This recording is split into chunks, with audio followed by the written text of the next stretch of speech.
everyone. Today what we're going to do is we're going to try to show you the difference between a raised bed and in the ground. And then we're going to make a list of all our expenses in the raised bed and what are the expenses in a in-ground, so that you can make a decision if you want to do a garden with your children, if you want to make that expense or not, especially if they're not sure if they like to garden and you just want to try it out. Okay, and here we're gonna do our raised bed. And they're gonna be probably 4 by 10 or by 8. And the garden in the ground is gonna be 8 by 10. And I'm gonna show you what tools we're gonna use, and the tools that you're probably gonna have in your house, or you can buy it, and the easy way to do the garden in the ground. We're gonna remove the grass first, and then after we remove the grass, we're gonna till the ground to lose the soil. That way we can plant it there.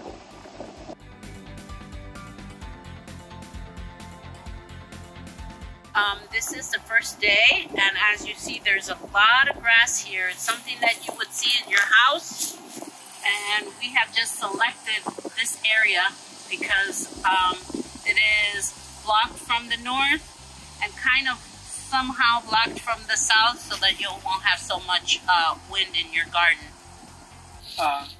The best way to set up your garden is you have to look for a place where the soil is good and you don't have a lot of big trees close to the garden. We got a propane tank right there. If I make the garden right there, I can break the line. This propane tank is not working, it's empty. But we're still gonna make it the garden on this side. But there's something that you have to consider when you're gonna make your garden, because if you think there's nothing in there and then you start digging in the ground and you break a line, they can cost you money too. So you gotta look for the best place to put it, and look for the electric lines, water lines, telephone lines.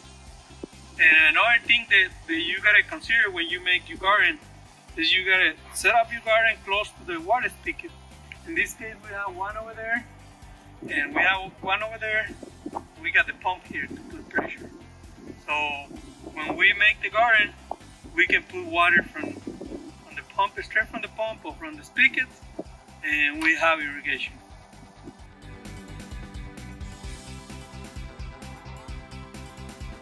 We're gonna use the hoe to remove the grass, cut the grass, and remove it. You can use a shovel too, but this one works better. And then we're gonna use this picker to get the grass out. And if the soil is not real hard, you can lose the soil with this one. If the soil is real hard, you're gonna use this picker to lose the soil.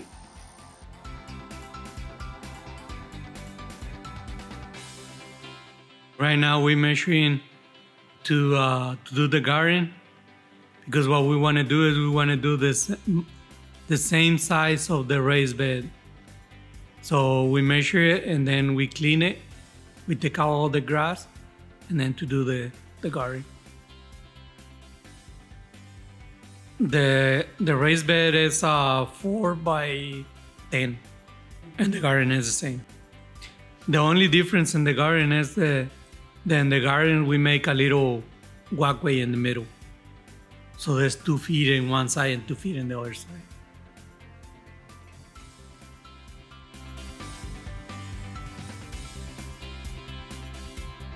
Alright, I'm going to show you the difference of the tools.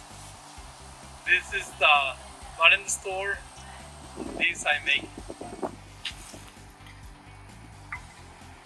See, and you see the difference in the blade. It's real thin and this is real thick. And this one, if you sharpen it, you can make it look like this, but this material don't last. So you're gonna do a little bit of work and then you're gonna need to sharpen it again.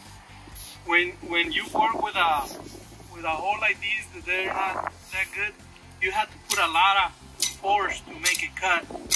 You see? Because it's not sharp. So you work real hard when you work with bad tools.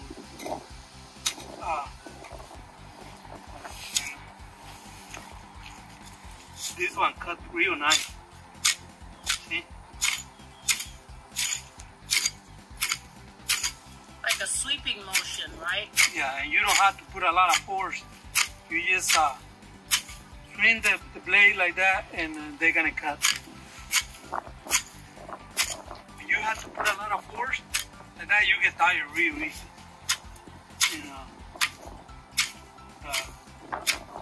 A good charcoal that's real good, and you do a lot of work and you don't get tired that easy.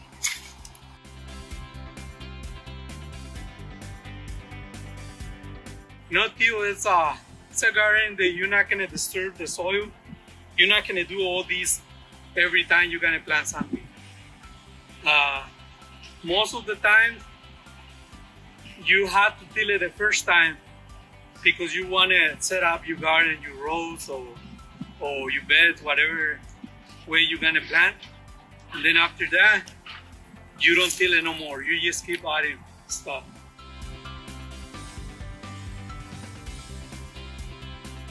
Now we clean the grass and we're ready to till the soil.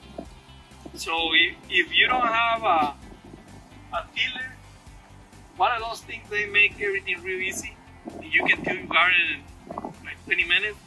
But if you don't have one of those, or you don't have a way to rent one or borrow one, you can do it with these little by little. You can use these.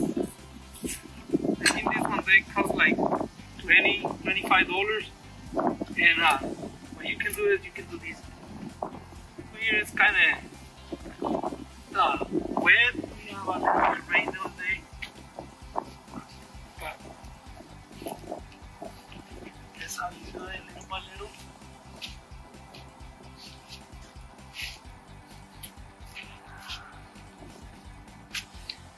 And you can work like 20 minutes every day, 30 minutes every day, and little by little, you end up with a big, beautiful garden.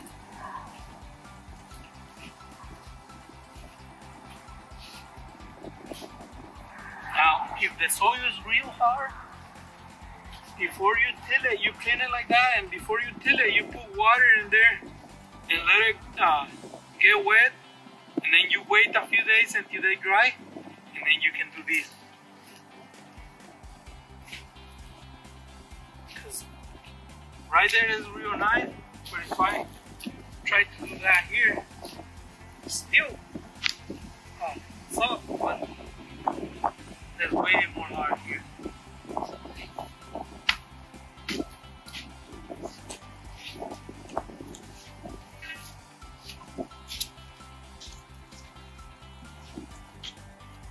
Okay, if the soil is real hard and you don't want it wet until they dry, well, you use these ones.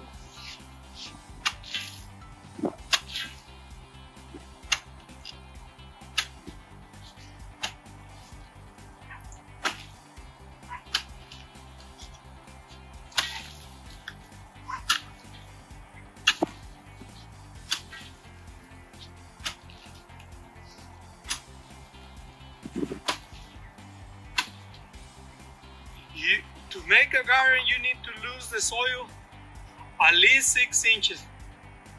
6-8 inches is perfect. If you just lose the soil a little bit in the top, like 2-3 inches, you can plant something. But if you plant carrots, you're gonna have a lot of crooked carrots. As they go down, and as soon as they find the real hard soil, they're gonna spread the roots to the sides, and then you're gonna have a lot of carrots real crooked. So when you're gonna plant carrots, you gotta lose the soil at least 6 inches. If you do 8, it's better. So how my timing is that you did that in less than 2 minutes, and that's about a 2x2 square footage. So within an hour, you can do that whole space right there. Yeah, that's like I say, if you work 20-30 minutes every day tilling your garden, you can make a real big garden. A big garden. Yeah, this space here is 8x10, you said? Yeah. Yeah, this is 8x10, and timing you on that, you can do this within an hour.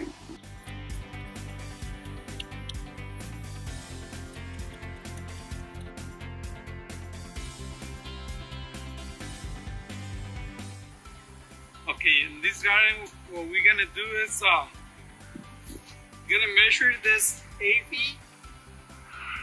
So what we're gonna do is divide it in two, leaving a walkway here in the middle, and then we're gonna move the dirt this side. This is gonna be our walkway. Then it's gonna be 12 inches, and with this we can reach the bed from this side, and then the other side we can reach the other side. So we're gonna move the dirt from here, and this is gonna be our walkway.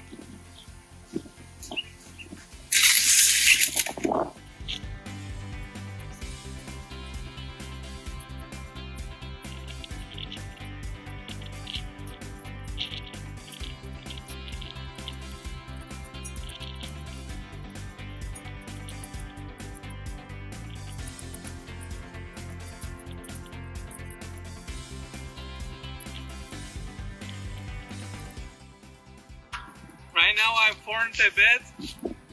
This is gonna be kind of like that one, except this is in the ground. They're a little smaller. But we formed the bed like that because when you plant and you have your plants here, you don't want to step in here. Because if you step in here, you're gonna compact the soil, and then your plants are not gonna grow so good. So that's why we leave these here and then over there. And these sides of the bed, you can get everything from here or do whatever you need to do here without stepping in the bed. And the same thing with this one, it's the same.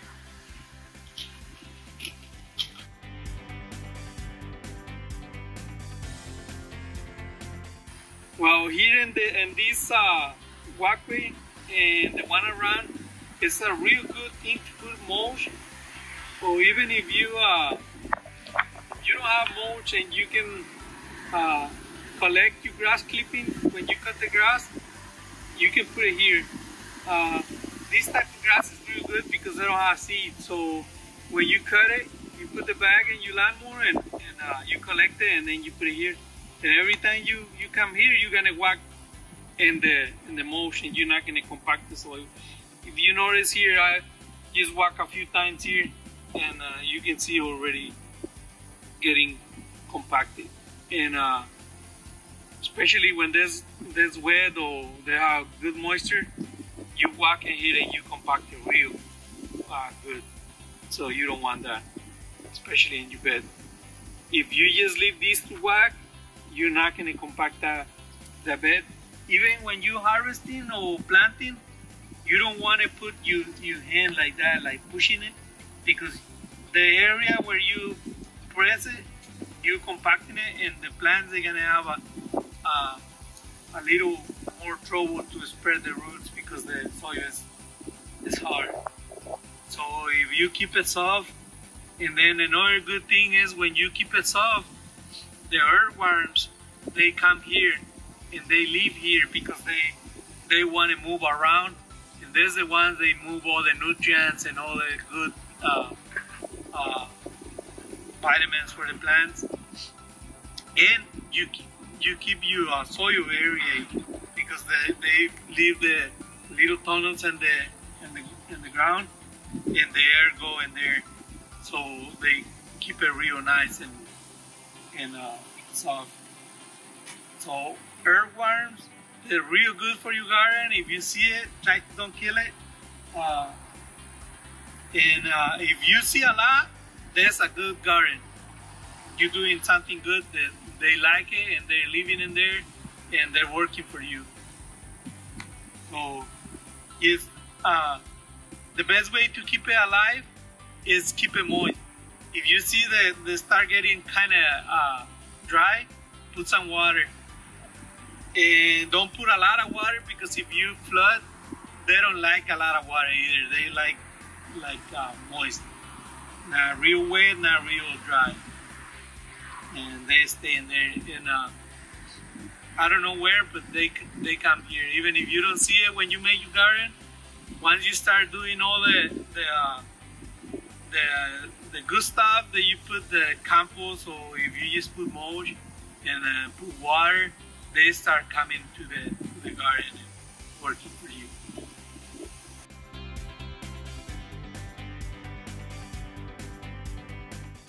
Okay, right now we finished the bed. What we're gonna do is you can make a little map in a piece of paper and how you make your bed, and then you're gonna plan how you're gonna plant. Like you're not gonna put this whole bed of tomato plants or squash or cucumbers, because then you're gonna have a lot.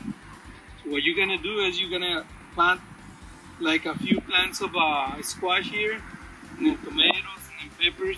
But you make the plant the way that you have different types of plants, but they benefit each other and they don't affect each other. Like if you put a tomato plant and they grow tall, so that one they're gonna shade the other plants. If you don't want the shade, you put it a little bit far away from the tomato plant. Another thing that's good to plant is like you gotta plan it. What you gonna plant? Like in the winter, you're not gonna put a squash because it's too cold and they die. But you can plant beets, you can plant carrots, you can plant lettuce, so many things, cilantro, cabbage, broccoli, cauliflower, is winter. And then in the spring, you're gonna put all the tomato plants, pepper plants, squash, cucumbers, melons, watermelons. Like in the tomato plants and the peppers, if you're gonna make your own plants, you gotta start the plants in December from seed inside. And I usually start making my own plants in the last week of December, between Christmas and New Year, and then I have it ready, the plants, when it's time to plant it. They usually take between 6 and 8 weeks, depending how cold it is. If it's real cold, they're gonna take the 8 weeks. If you get a lot of good days that it's not cold, they usually take like 6 weeks. But by that time, if you started in the last week of December, by the time it's the 6 weeks, you're ready to plant it outside, because it's almost a spring.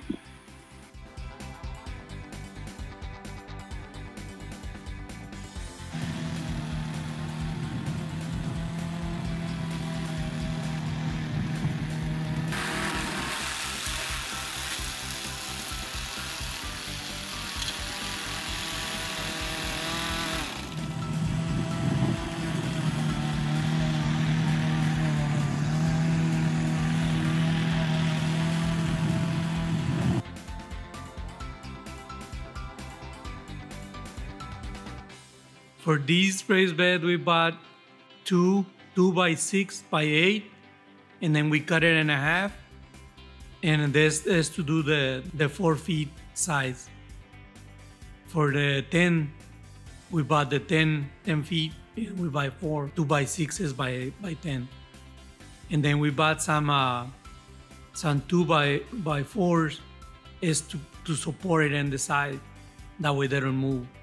What we do is we put the frame, we make the box, the first box, and then we make the second one, and then we support it with a 2x4s in the side. That raised bed is 4 by 10 by 12 inches high.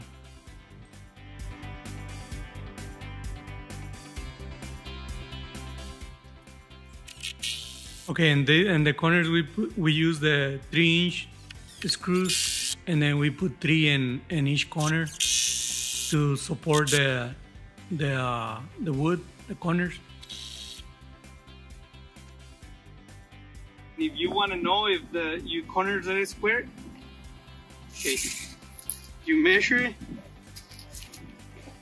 3 feet this way, and then you measure 4 feet this way, and that should give you 5 across like that.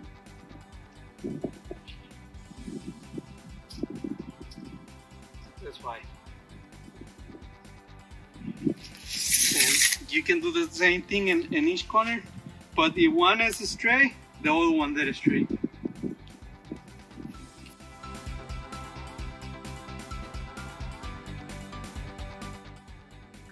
And that one you see put in the second frame, and do the same thing in the bottom one. Just put the first one and then attach it with the side one with the screws. And at this point, there's not attached with the bottom one. It's just on top of the other one. After we put the 4 pieces, we're gonna support it in the side with the 2x4s.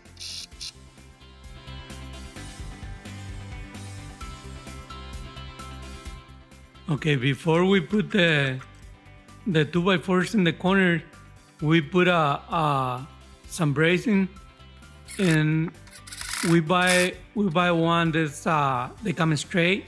You gotta bend it in the middle. The braces, I think they're 8 inches. Yeah, by 2.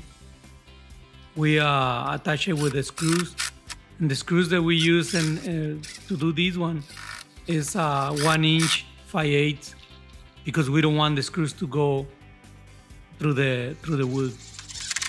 We put one in the bottom and one in the top because what you don't want is, with the weight of the dirt, you don't want the wood to kind of force the screws and open.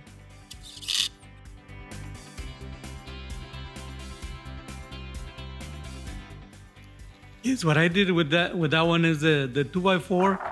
I cut it. I measured the raised bed, and then I measured a little bit extra to stick it in the ground, and then screw it. If you see there's like double, I measured 2 feet.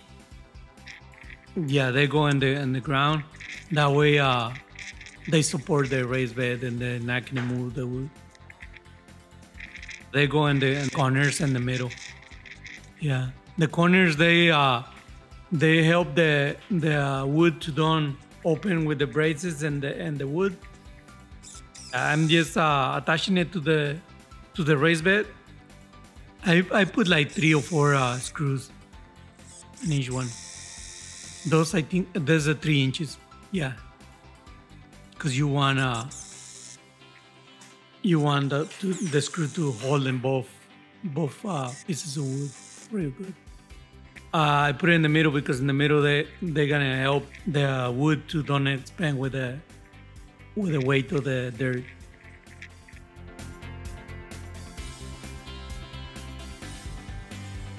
Before we put the dirt, we use this garden fabric, and that one coming at 6 feet wide, and our raised bed is 4 feet.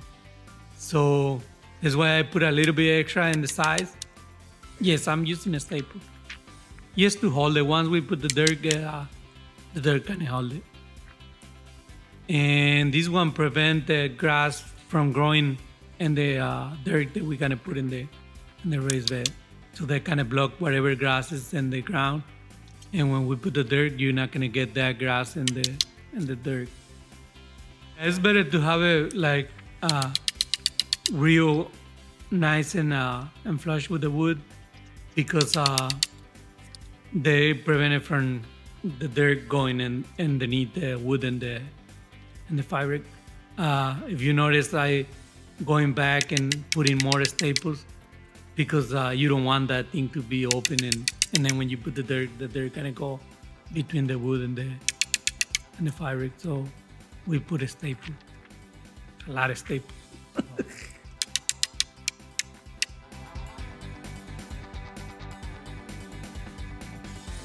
The raised bed, we make the numbers and whatever we spend in wood and screws and the dirt, and it's about $300. See, everybody think the raised bed is the best way to do a garden, but if you don't have the money or you're not sure you want to do gardening, the garden is way cheaper. It's a lot of more work, but it's cheaper. It's way cheaper than that. And if you're not sure, if you do it for a year and then you decide you don't want it, you can just put it back into grass. You don't need to buy dirt. You can buy a little bit of compost just to improve the soil. And if you want to use mulch and you don't have the money to buy the mulch, you can use grass clippings from your yard. If you cut the grass, just cut it with a bag. And if somebody cut it for you, you can ask them to cut it and leave you the grass clippings. And you can use it as a real good mulch for the garden. They're gonna help you keep the moisture, and they even feed the plants because there's kind of like a green manure. And it's a real good way to mulch the garden with the grass clippings. And it's free.